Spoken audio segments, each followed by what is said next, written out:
Captain John Hart sat in the cold, dimly lit command room of the Galactic Warship Vanguard, staring at the holographic map that displayed the target area.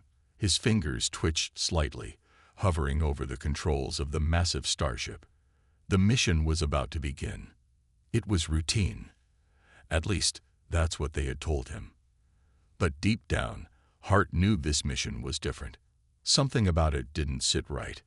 He had been a soldier for years, a highly decorated officer in the Galactic Council's military force. Hart had been through dozens of battles, fought in numerous campaigns, and seen horrors that most people could never imagine. He had trained to fight and kill, to follow orders without question, and he had done it all without hesitation.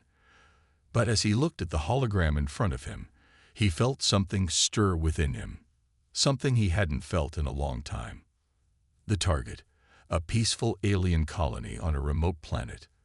The mission, to wipe them out. The reason, unknown. The Council had simply given the order. For the greater good, they had said. But Hart didn't believe that anymore. The cold, calculating voice of his commanding officer echoed in his mind. "Captain, you have your orders. The Galactic Council demands it." Hart clenched his fists. He had spent his entire career following orders, just like every other soldier. He had killed countless beings in the name of the Council, believing it was necessary for the greater good.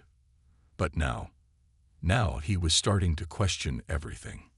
He stared at the glowing hologram of the alien colony, the peaceful planet teeming with life. Hart knew what would happen if they went through with the mission. The colony would be decimated. Millions of innocent lives, gone in an instant. He could already imagine the screams, the panic, the burning cities. He had seen it all before. But this time, it was different. This time, he couldn't ignore the growing knot in his stomach.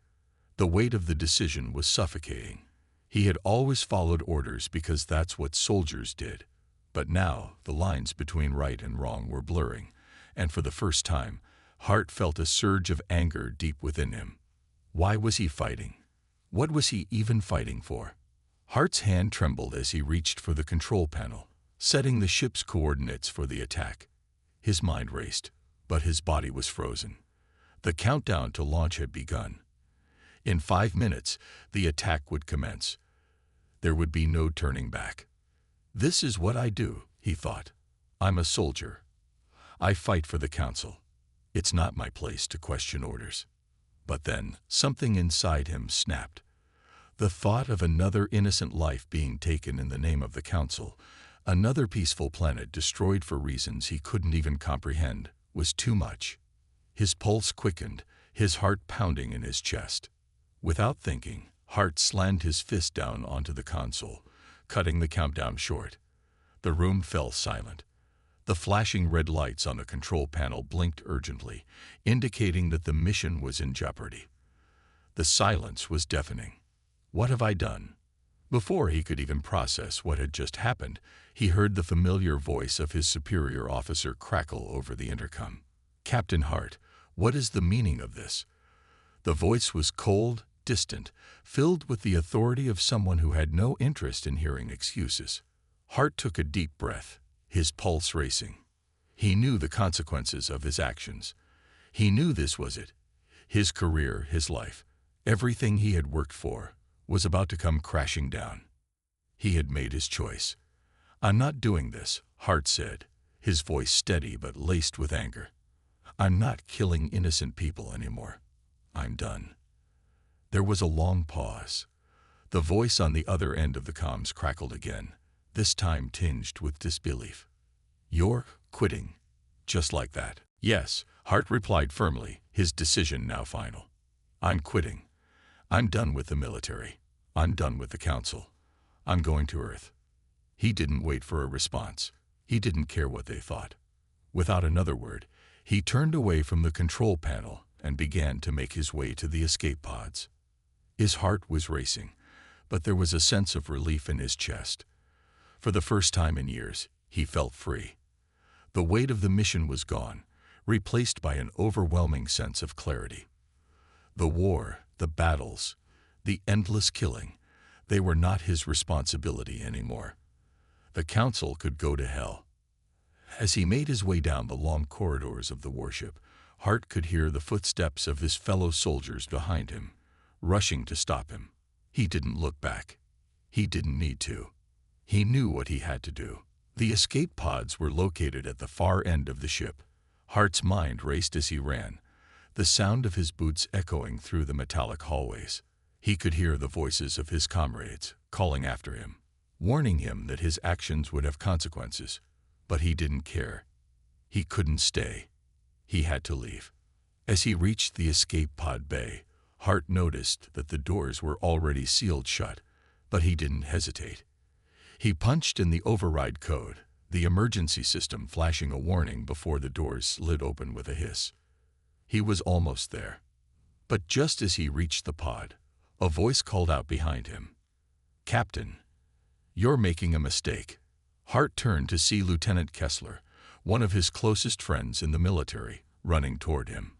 Kessler's face was a mix of confusion and concern, but Hart could see the sadness in his eyes. "John, you don't have to do this. You've fought with us for years. The council will forgive you. You can't just run away." Hart paused, his gaze meeting Kessler's. He wanted to tell his friend everything, the doubts, the questions, the frustration that had built up over the years, but he didn't have the words. Instead, he simply shook his head.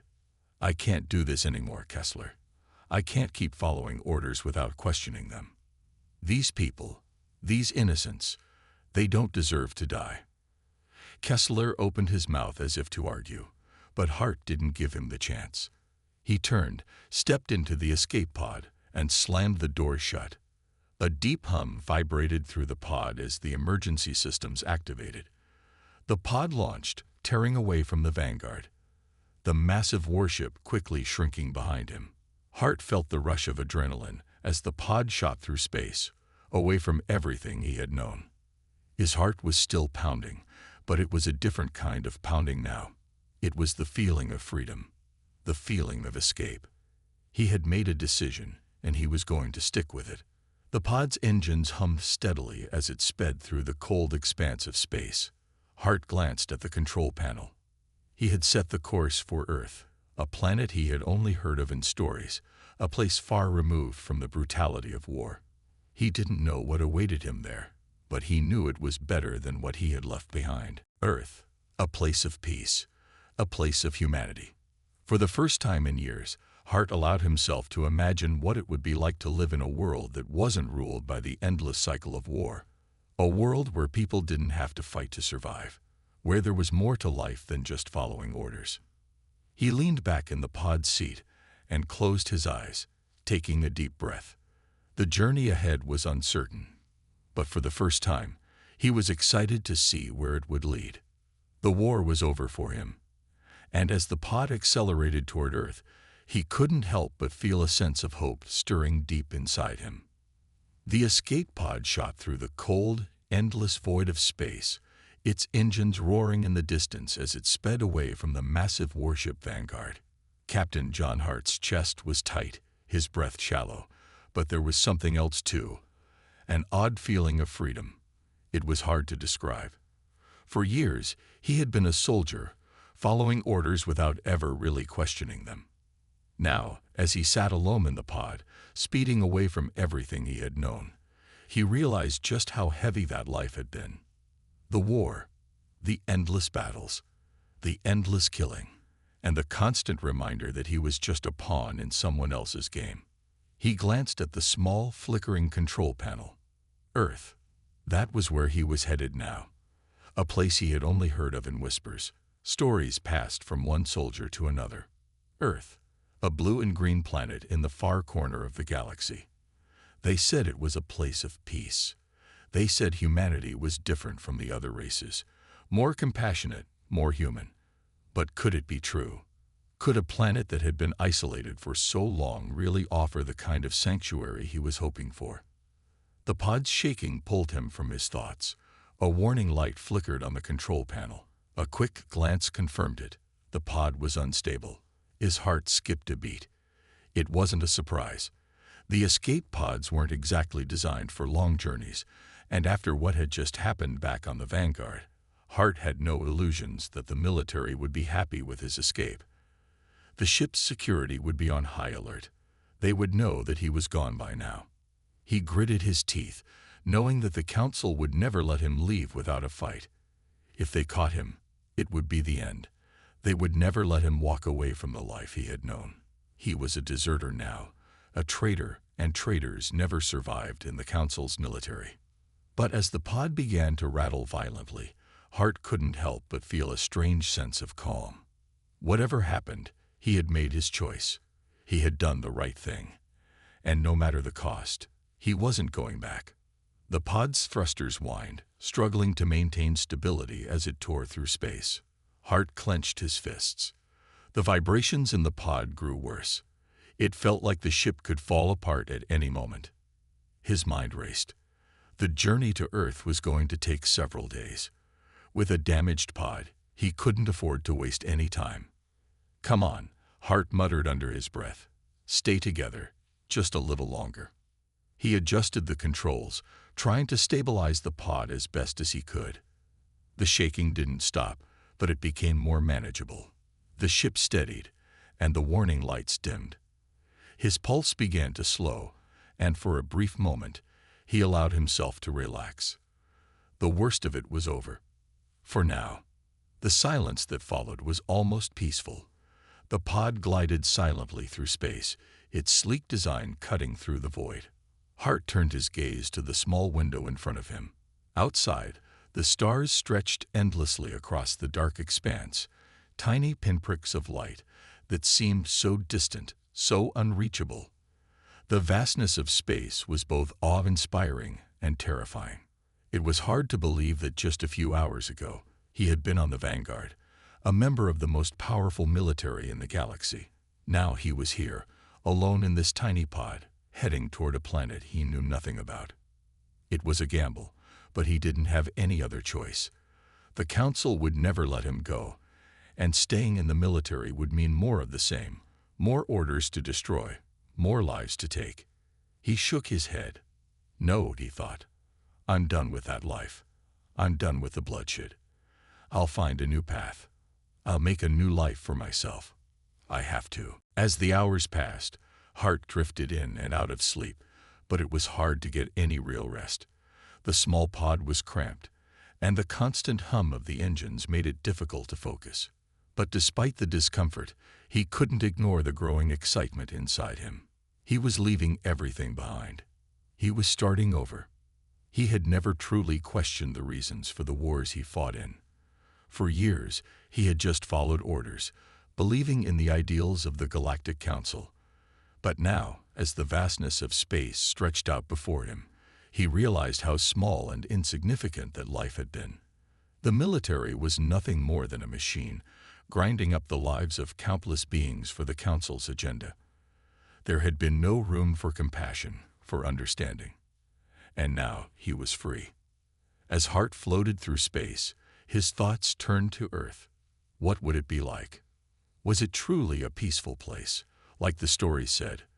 Or was it just another world, full of conflict and strife, just like the ones he had left behind? He didn't have any answers, but that didn't matter. He would find out soon enough. Whatever Earth was, it had to be better than the life he had known.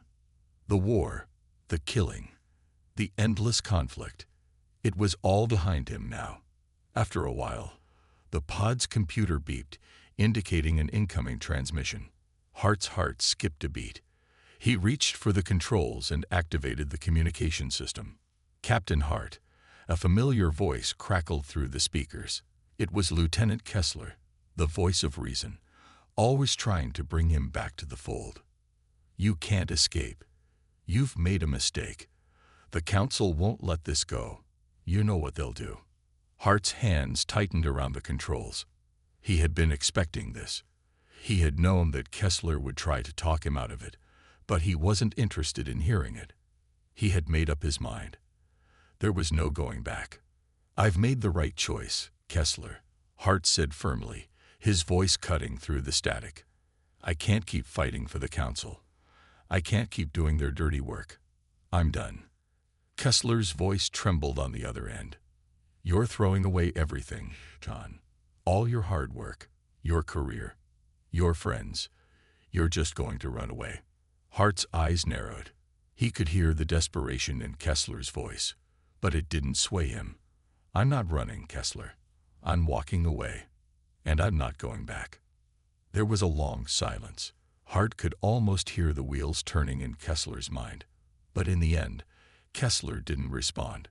The transmission cut off with a soft peep, and the pod was once again silent. Hart sighed, his mind still spinning with everything that had happened. He had just left everything behind. The military, his career, his friends, the life he had known. But none of that seemed important anymore. What mattered was the future. What mattered was the chance to start over, to make a new life. He turned his gaze back to the stars outside the pod. The trip to Earth would take a few days, but at least he had time to think, to reflect, and to wonder what kind of future awaited him on that distant blue and green planet. Would Earth accept him, or would it be just like everything else he had known?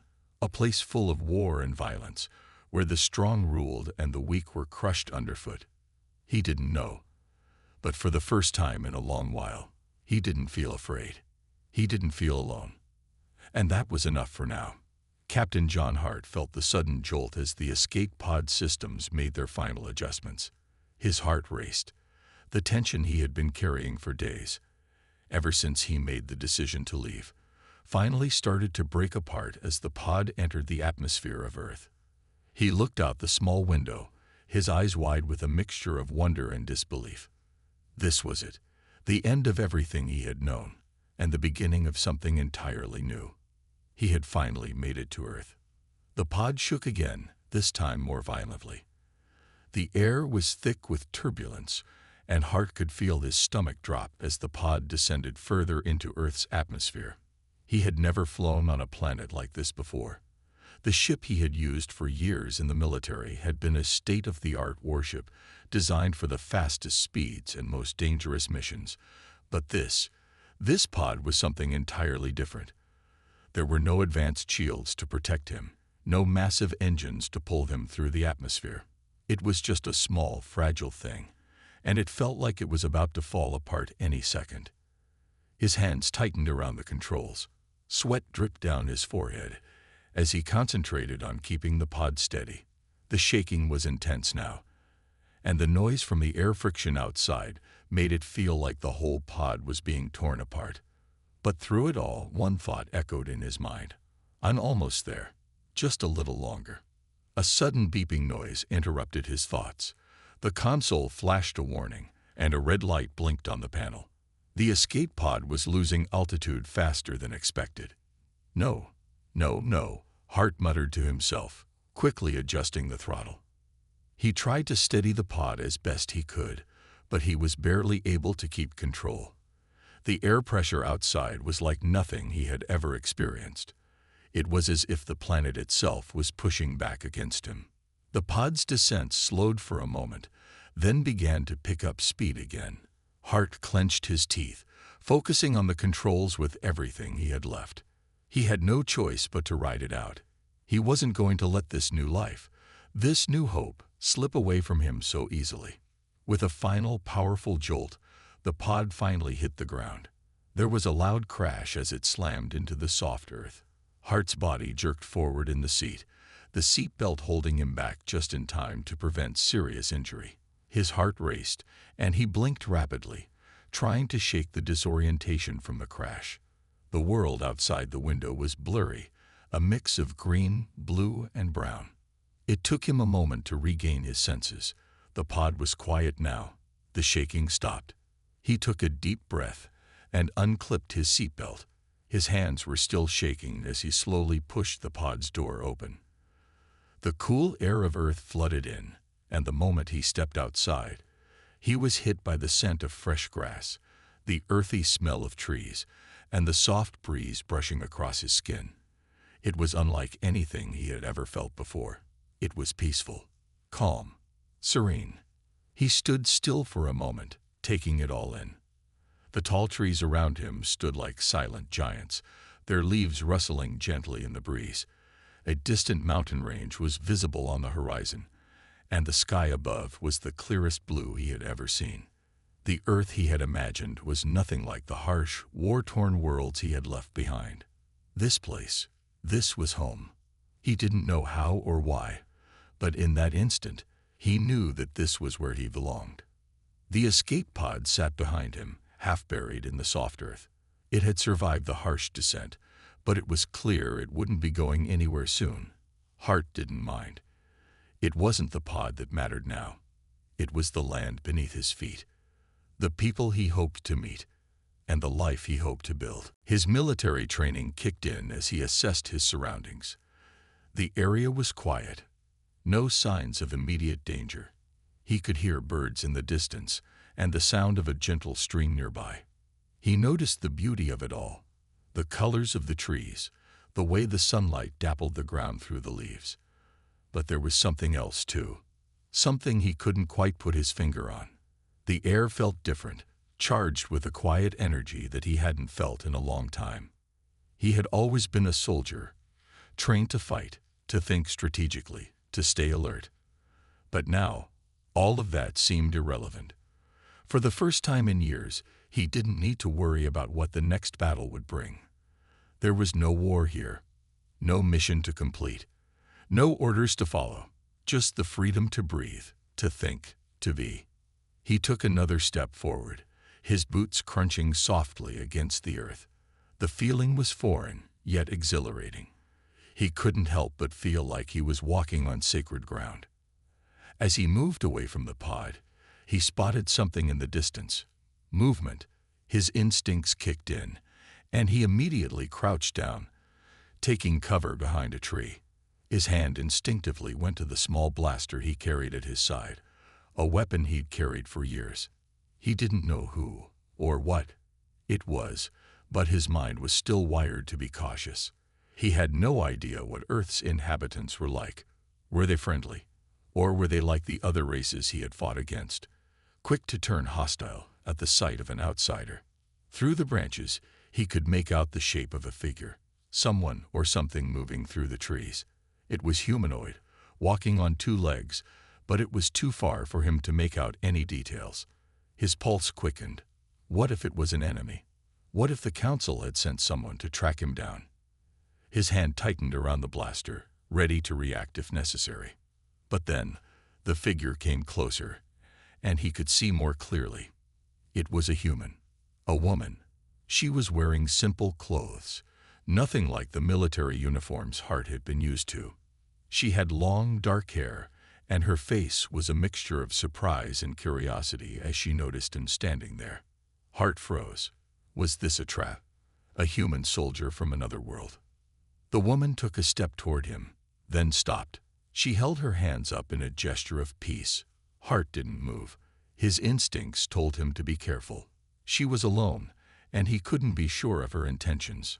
"I didn't expect to find anyone out here," the woman said, her voice calm and gentle. "Are you lost?" Her words were simple, but they struck Hart like a lightning bolt. Lost? I'm not lost, he thought, but the question lingered in his mind. He wasn't lost in a physical sense, but in a deeper way, he had been lost for so long. He had been lost in the war, lost in the life he had been forced to lead. This was the first time in a long time that he had felt like he might finally be found. "I'm not lost," he replied, his voice a little rough from the emotions he hadn't expected to surface. "I'm just trying to find my way." The woman smiled, the tension between them easing. "Well, you found Earth," she said. "I think that's a good start." Hart's heart thudded in his chest. The way she said it, so casually, made everything feel so real. He was standing on Earth, the place he had dreamed of, the place he had fought to reach. "Earth," he repeated quietly. It sounded so much more alive now that he was here. He glanced at the pod again. It had brought him to this moment, but it wasn't the destination. The real journey was just beginning. The woman stepped closer, still cautious but no longer on edge. "You've come a long way," she said, studying him carefully. Where are you from? Hart hesitated, not sure how to explain himself. Should he tell her the truth? Should he tell her about the war, the council, the escape? It felt like a lifetime ago. I'm from a far place, he said finally, his voice softer now. A place where there's a lot of fighting. I just wanted to get away, to find something different. The woman nodded. I understand, she said simply. It's not always easy, is it? To leave everything behind. Hart met her gaze. He wasn't sure what would happen next. But for the first time, he didn't need to worry. He had finally found his way to Earth, and for the first time in years, he felt like he could breathe again. Whatever happened now, whatever challenges lay ahead, he knew that Earth was his new home. The woman smiled again. Well, you're here now, and you're not alone. With that, she stepped aside, motioning for him to follow her deeper into the forest. Hart stood there for a moment, taking in the peaceful world around him. This was it, the beginning of his new life. No more fighting, no more war, only the unknown future and the possibility of a fresh start. And for the first time, that felt like enough. Captain John Hart walked alongside the woman through the dense forest, the soft crunch of his boots against the earth sounding almost too loud in the quiet surroundings. The gentle breeze rustled the leaves above them, and the scent of pine and fresh grass filled the air. His mind was still racing, trying to process the overwhelming feelings of finally being on Earth, this peaceful, strange, and beautiful place. He had made it. But what now? The woman led him deeper into the forest, moving with ease through the trees, as though she knew these woods like the back of her hand. Hart followed closely behind, trying to match her pace, though his military training had not prepared him for this. He wasn't used to being so far from a battlefield, so far from danger. He was used to constant alertness, always ready to react to a threat.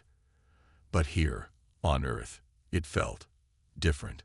After a few moments, the trees started to thin, and Hart saw the outline of a small cabin in the distance. It was nestled in a clearing, surrounded by wildflowers and tall grass. The structure was simple, nothing like the fortified, high-tech buildings he was used to back on his home world. But it was cozy, warm, and inviting. A stark contrast to the cold, sterile environments he had been surrounded by for years. The woman glanced over her shoulder at him, noticing his gaze. That's where I live, she said with a soft smile. It's not much, but it's home. Hart didn't know what to say. He had spent so many years fighting in wars that he had forgotten what it was like to have a place to call home. The idea of a simple life, without the constant threat of violence or war, seemed almost foreign to him. But it was also a thought he couldn't ignore. Could this really be his new reality? Could he actually build a life here? They reached the cabin, and the woman pushed open the wooden door, stepping aside to let Hart enter first. Inside, the cabin was warm and smelled of fresh wood and herbs. A small fire crackled in the stone fireplace, casting a soft glow across the room. There were shelves filled with books, plants, and a few personal items scattered about. A painting on the wall, a handmade rug on the floor. It was all simple, but it felt alive, real. Please, make yourself at home, the woman said, motioning toward a small table in the corner. I'm sure you've had a long journey. Hart nodded, his eyes still scanning the room. He felt a strange sense of peace, but at the same time, he couldn't shake the nagging feeling that this was all too good to be true. Could he really escape everything he had known? Could he truly leave the war behind? The woman moved toward a small stove in the corner and began preparing something. I'm Celia, by the way, she said, her voice calm and welcoming. I didn't catch your name. John, Hart replied simply. John Hart. She turned around and smiled at him. Well, John Hart, I hope you're hungry. I've got some stew on the stove. It's not much, but it'll do for now. Hart's stomach growled at the mention of food. He hadn't realized how hungry he was until now. The last few days had been a blur of desperation, fear, and escape, and he hadn't had time to think about much else. But now, in this peaceful place, his body was reminding him of the simple needs it had ignored for so long. "Stew sounds great," he said, sitting down at the table and watching as Celia prepared the meal. It was hard to believe that this woman had welcomed him into her home so easily. He was a stranger, an outsider, yet she had treated him with nothing but kindness.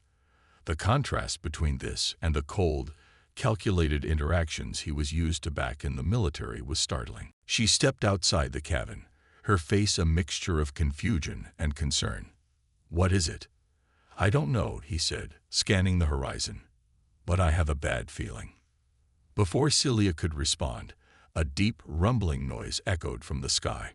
It was a sound unlike anything John had ever heard before, and it made the hairs on the back of his neck stand up. A shadow passed over them, blocking the sun for a brief moment. John's heart skipped a beat as he looked up. It wasn't just a cloud. It was a ship, a massive ship, a warship, and it was headed straight toward Earth. The ship's dark silhouette loomed ominously in the sky, its shape unmistakably familiar. The design was unlike anything Earth had ever seen, sleek, sharp, with an intimidating presence. The markings on the ship were those of the Galactic Council, a powerful, ruthless organization that controlled the vast majority of the galaxy. They were the ones who had been waging wars against countless planets, Earth being one of their many targets. John's mind raced. He had known it wouldn't be long before they came after him. His escape from the war had left a mark on the Galactic Council's radar. They wouldn't let a soldier like him just slip away without consequences. "They found me," he muttered under his breath, fear and anger flooding his chest. The Galactic Council wasn't the kind of enemy that let go of anyone so easily. Celia's face paled as she looked up at the ship. "What is that?" she asked, her voice trembling. "Are they here to attack?" "Yes," John replied, his voice cold and determined. "They're here to make sure I don't get away." The warship hovered over them, its size so immense that it seemed to block out the entire sky. It was like a massive shadow hanging over Earth, a reminder of the destruction it could bring. The ship's weapon systems came online, and a low hum filled the air. John knew they weren't here to make peace. They had come to take him back. Suddenly, a voice boomed from the ship, a voice amplified through a communicator that reached John's ears. "Captain John Hart," the voice called, cold and emotionless. "You are hereby ordered to surrender yourself to the Galactic Council. Your actions have been deemed a threat to the stability of the galaxy. Return to us, and we will grant you a quick and painless end. Resist, and we will show you the true meaning of regret." John's blood boiled as the words echoed in the air. They thought they could threaten him into submission. After everything he had been through, he wasn't about to go back to the life of a soldier, of a pawn in their endless war. Not now, not ever. He turned to Celia, his eyes fierce with determination.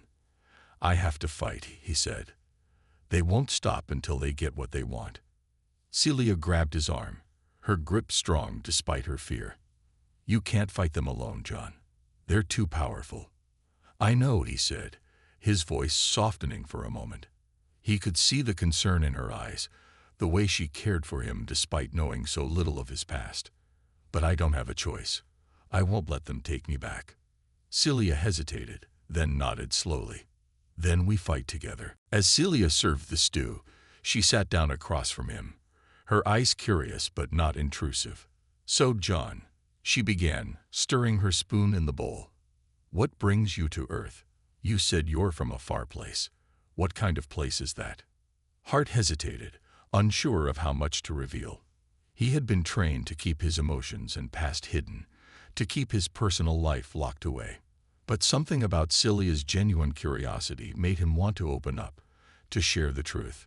Maybe it was because he had nowhere else to go, no other place to turn.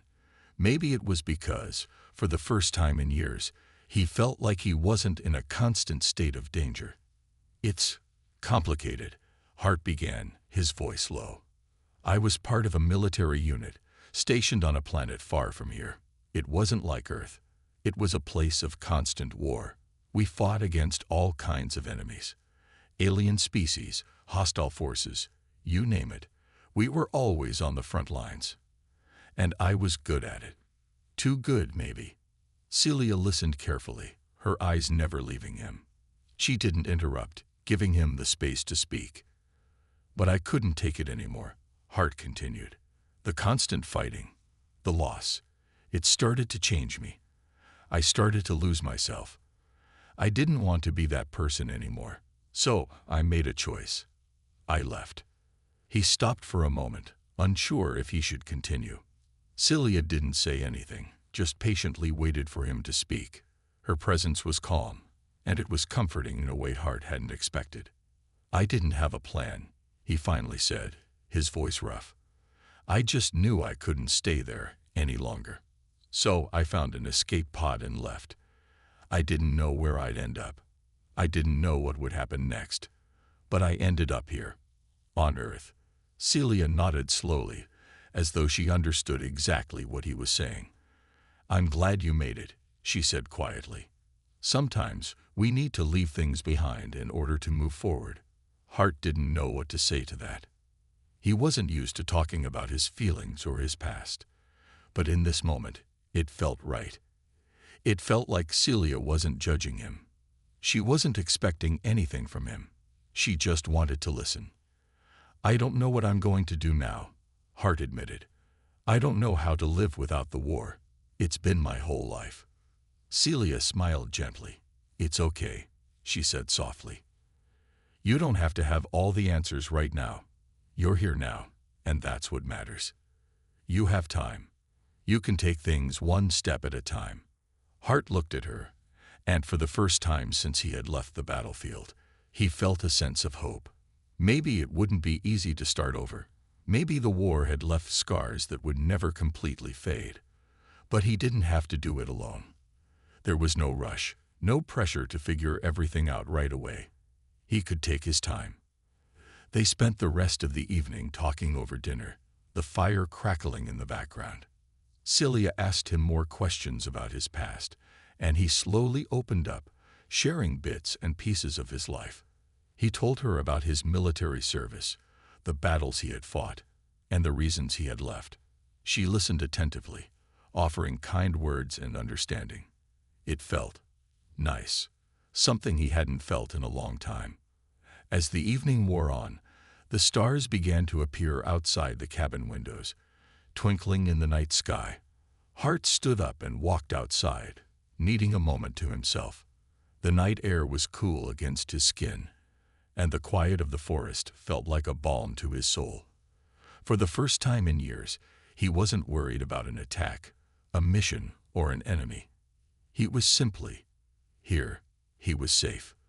Looking up at the stars, Hart realized that this could be his fresh start. He didn't know what the future held, but he knew one thing for sure. He was no longer a soldier at war. He was a man who had found his way to Earth, a place of peace, of hope, and of possibility. And for the first time in a long time, he felt like he had a chance to truly live. The days on Earth had felt like a dream to Captain John Hart. After years of endless combat, life in the peaceful forest cabin with Celia was a relief. The morning sun filtered through the trees, birds sang, and the air was fresh with the scent of pine. For the first time in what felt like forever, John didn't wake up to alarms, gunfire, or the harsh commands of military superiors. Instead, he woke up to a warm breakfast and the sound of Celia's laughter. But deep down, he knew this tranquility couldn't last. He had escaped from the war, but the war hadn't forgotten about him. One evening, as he was walking back from the nearby creek, he felt a strange chill in the air. The sky had been clear all day, but now clouds gathered ominously in the distance. It was as if the weather itself sensed the change. His instincts, those honed from years of service, flared to life.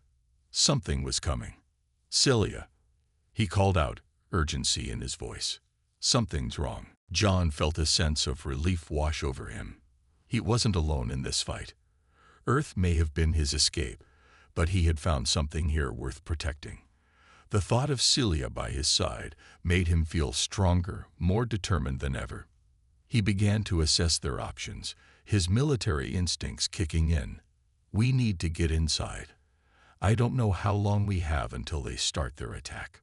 Together, they ran inside the cabin, and John immediately began searching for anything that could be used to defend themselves. He wasn't sure what kind of weapons Earth had, but he was going to find a way to make them work. The Galactic Council had ships, technology, and weapons far beyond anything Earth had ever seen. But Earth had something they didn't, the element of surprise. As he searched, Celia grabbed a small radio from a shelf. I can try to reach out to some of the local resistance groups, she said. Maybe they have weapons or resources that can help us. John nodded, though he knew it would take time for any help to arrive. In the meantime, they had to prepare for the worst. He grabbed a few metal pipes and improvised makeshift weapons, quickly going over tactics in his mind. If they could stall the Galactic Council long enough, Earth's forces might be able to mount a defense. The warship overhead seemed to sense their movements, and a series of sharp, pulsing lights beamed down, scanning the ground below. John instinctively ducked, pulling Celia to the floor as the lights swept over them. They're scanning for us, he said, his voice tense. They won't stop until they find me. Celia pressed her hand against his arm, trying to calm him down. We'll be fine, she said, though her voice trembled with fear. We'll make it through this. Just then, the first wave of attacks came. Explosions rocked the ground outside the cabin as the Galactic Council's warship fired its powerful energy blasts at the forest. The trees were ripped apart by the force of the blasts, sending debris flying in all directions. The sound of the explosions was deafening, and John could feel the tremors beneath his feet. Celia screamed as the force of the explosion threw her off balance, but John was quick to react. He pulled her behind a sturdy rock, using it as cover. Stay down, he shouted over the chaos. Stay low and don't move unless I say so. The ground was shaking beneath their feet as the Galactic Council's warship continued its assault, firing more energy beams at the forest. John's mind raced as he tried to figure out their next move. He knew he couldn't keep hiding forever.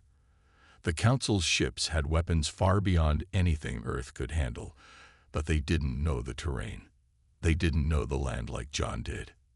He clenched his fists, determination burning in his chest. He wasn't going to let them destroy Earth, not after everything he had seen here. This was his home now, and no one was going to take it away. We're not going down without a fight, he said, looking at Celia with a fire in his eyes. Just then, the sky lit up as more ships appeared, descending from the clouds.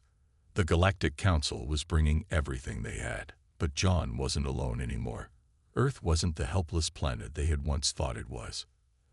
As the war began in full force, John knew this was only the beginning.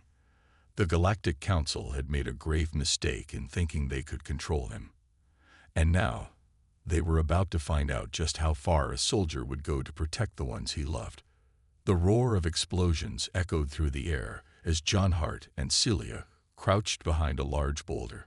The forest around them was burning, trees uprooted and shattered by the relentless fire of the Galactic Council's warships. The once peaceful Earth that John had come to cherish was now a battlefield, and it was all because of him. His past, his escape from the endless war, had led them to this moment, but he couldn't regret it. Not now. Not when everything was on the line. John, we can't just hide forever. Celia's voice trembled, but there was a fire in her eyes that gave him hope. She was ready to fight, just like him. I know it, he said, his voice calm despite the chaos around them. But we need to be smart. We're outgunned and outmanned. But we've got something they don't, our will to fight. Celia looked at him, her eyes filled with determination. Let's do it. They emerged from the underground facility, weapons in hand, ready to take on the Galactic Council. The sky above was filled with the sound of ships and the hum of energy beams, but John wasn't afraid anymore. He had found his purpose on Earth, and now he would fight for it. As they moved through the forest, John's mind raced. They had to find a way to get close to the Council's ships without being detected. The enemy scanners were too advanced for any normal approach, so they needed to get creative. The forest provided some cover, but it wouldn't last long. The ships were sweeping the area with their scanners, and it was only a matter of time before they picked up John and Celia's movements. Suddenly, a thought hit him. They could use the very technology the Council had brought to Earth against them.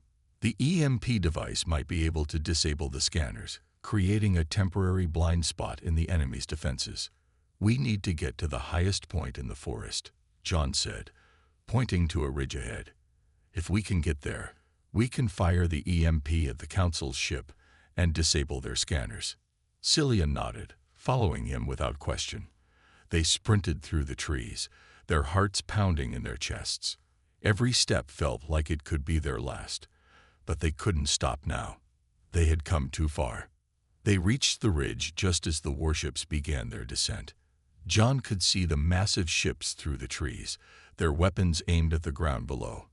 The Galactic Council's forces were closing in, and they were about to strike Earth with everything they had. "Now or never," John muttered, taking a deep breath. He positioned the EMP device, aimed it at the nearest warship, and fired. The device hummed as it released a burst of electromagnetic energy, sending a wave of disruption through the air. For a moment, everything seemed to go still. The enemy ships hovered in place, their systems glitching and failing. Then the ships began to fall from the sky, one by one. The EMP had worked. The Galactic Council's fleet was temporarily disabled, and for the first time in what felt like forever, humanity had the upper hand. "We did it," Celia whispered, her voice filled with awe. But John knew this was just the beginning. The Galactic Council would regroup. They would come back stronger. But for now, they had won a small victory, a victory that gave Earth a fighting chance. As the warships crashed to the ground, John and Celia stood together, ready to face whatever came next. The battle for Earth had only just begun, but they were no longer running. They were fighting back.